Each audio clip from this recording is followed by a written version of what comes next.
anak ng tindero ng sabon. Noong unang panahon, may isang binatang ang pangalan ay Ahmed sa isang magandang syudad ng Meshed. Ang magandang moske ng Meshed na may gintong dome ay pinagmamalaki ng kaharian ng Persia. Malakas ang kalakaran sa syudad, masaya ang mga tao, pero hindi si Ahmed dahil ang negosyo ng kanyang amang ang magbenta ng sabon ay unti-unting nalulugi. Mga kapatid, bilhin niyo ang puro kong sabon. Wala nang mas mahusay pang sabon sa syudad at alam ng lahat yan. Ngunit ang mga tao sa Persia ay hindi gaano gumagamit ng sabon sa sarili o sa mga damit nila dahil buhangin ang ginagamit sa lahat kahit sa paglilinis ng mga kalderong panluto at kawali. Kaya naman, maraming mga araw kung kailan si Ahmed at ang kanyang ama ay di nakakabenta ng pambili ng tinapay para sa kanila. Lumipas ang mga araw at naisip ni Ahmed na panahon nang humiwalay sa negosyo ng kanyang amang magtinda ng sabon at subukan ng ibang bagay. Ama, mahina ang benta ng sabon at kaya nagpasya akong pumunta sa palengke at humanap ng ibang mga oportunidad. Doon sa palengke, mahusay na nagtrabaho si Ahmed para sa mga nagtitinda, naglalako at mga tiyangge. At kapalit nito ay maraming kanin at tinapay o ilang mga pinatuyong prutas na kanya namang inuuwi upang makain nila ng kanyang ama. Mayroong isang araw naman na si Ahmed gaya ng palagi ay naglalakad sa gubat para makarating sa palengke. At dahil napakainit ng sikat ng araw, siya ay dumaan muna sa lawa upang uminom ng tubig. Doon ay may ilang babae na pinupuno ang kanilang mga tapayan at ang iba naman ay naglalaba. Doon din ay nakita ni Ahmed ang isang prosesyon na pinamumunuan ng maharlikang ministro. Huminto ang prosesyon sa harapan mismo ni Ahmed. At mula sa karwahe, doon ay bumaba ang isang magandang dalaga. Siya si Prinsesa Roxana. Nauuhaw ako. Pwede ba akong humingi ng maiinom?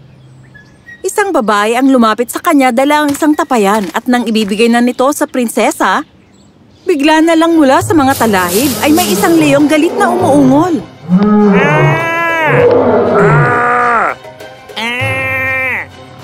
Tumakbo ang mga tao at ang leon ay lumapit naman sa prinsesa. Tinalunan siya nito at napadapa ang prinsesa.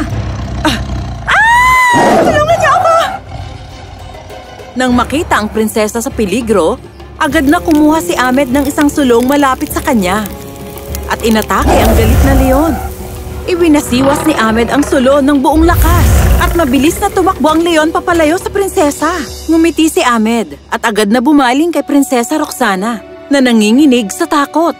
Agad niyang binigyan ito ng tubig para mainom. Salamat, o magiting na lalaki. Sinagip mo ang buhay ko. Princess Roxana, kailangan na nating umalis ngayon din. Tumango si Prinsesa Roxana at nakangiti siya kay Ahmed habang papasok sa kanyang karwahe. Napakaganda talaga niya. Kinabukasan, nang nasa palengke si Ahmed, isang matandang maglalako ang lumapit sa kanya. Anak, puro ka na lang trabaho. Sapat man lang ba ang kinikita mo para sa sarili mo? Hindi po, Ginoo. Pero kahit paano nakakakain naman kami ng tatay ko kapalit nito. Bakit hindi ka pumunta doon sa kapital?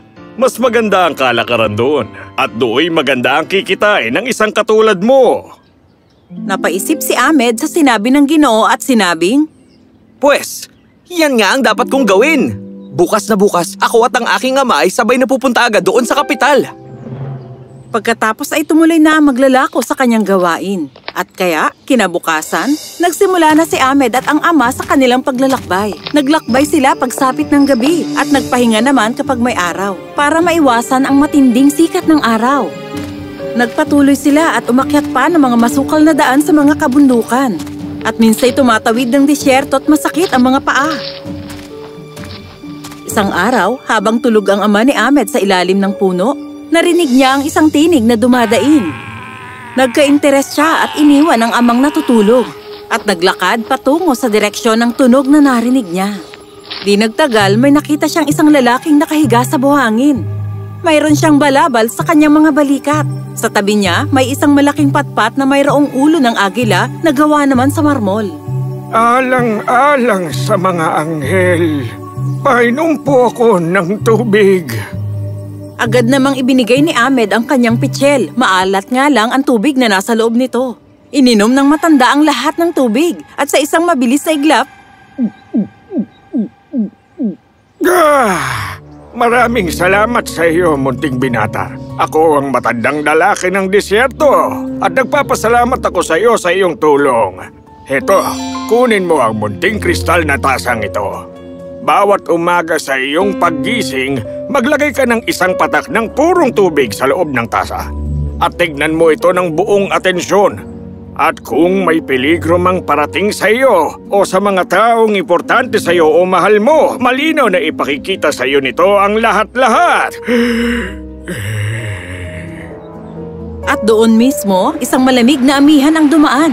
At ang katawan ng lalaki ng disyerto ay naging mga talulot ng rosas na sumabay sa pag-ihip ng hangin. Si Ahmed naman ay namangha dito.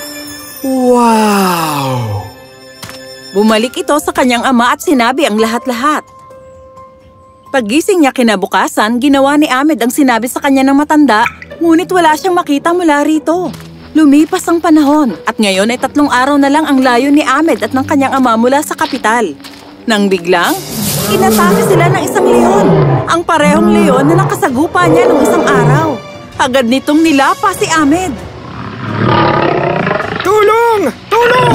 Parang awa niyo na! Sagipin niyo ang anak ko! Biglang may isang magandang dalagang lumitaw na may dalang isang sulo. Ito ay si Prinsesa Roxana.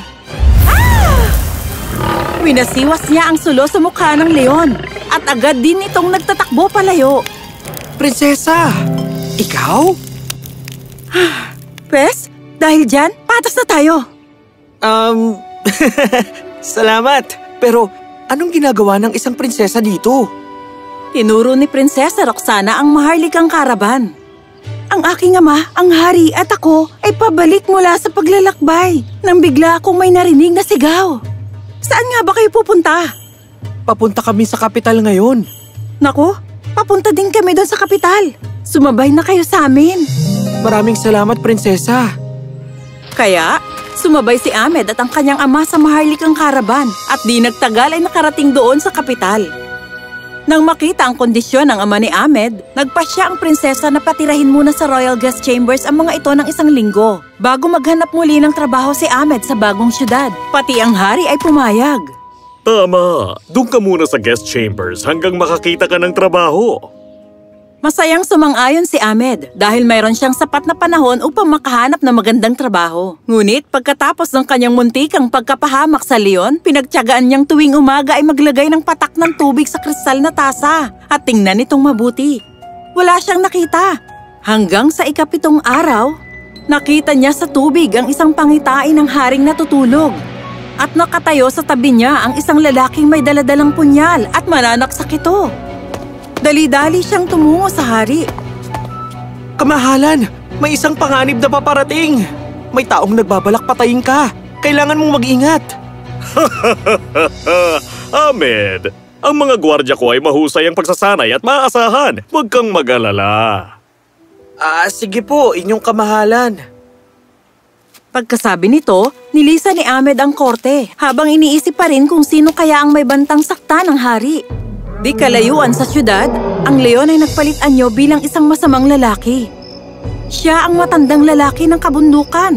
At di katulad ng matandang lalaki ng disyerto, napakasama talaga ng lalaking ito. Gusto niyang saktan ang hari at ang prinsesa upang mapa sa kanya ang buong syudad na ito. Gusto din niyang saktan si Ahmed dahil sa sinagip niya si Prinsesa Roxana.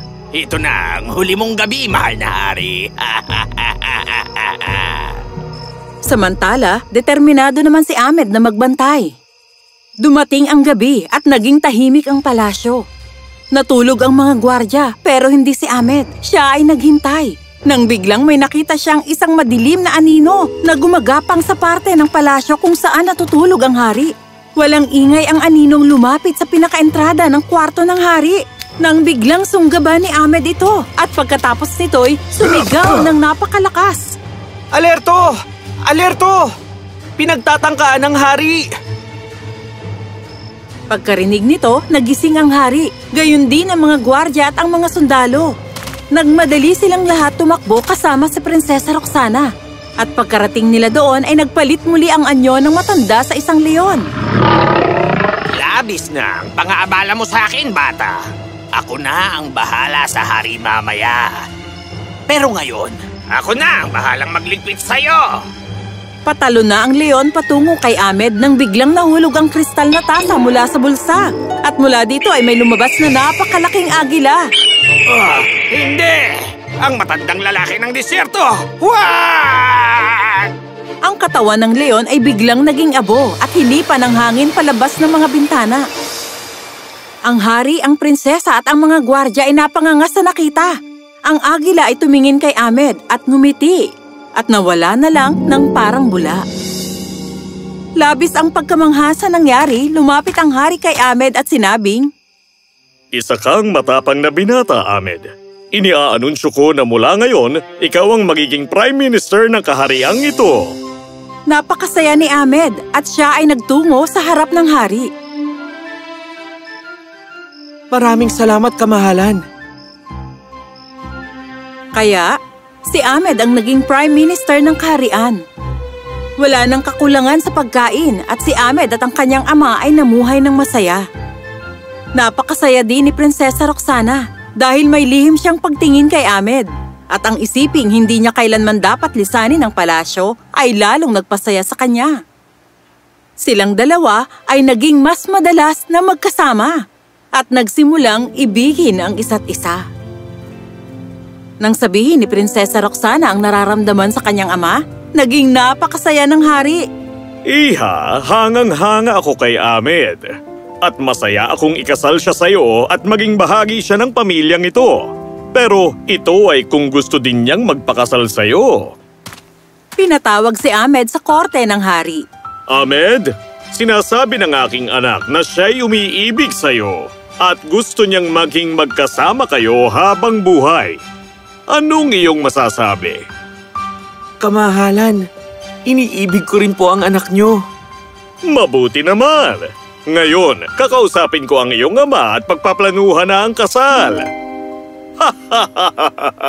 Simulan na natin ang paghahanda. Isang engrandeng kasalang idinaos. Kinasal si Ahmed at Prinsesa Roxana. Masaya ang hari, pati na ang ama ni Ahmed. Itinuro sa atin ni Ahmed na kahit sino ka man, kahit ano pang trabaho mo, ang pagiging mabuti ay isang regalong kayang ibigay ng kahit sinong tao.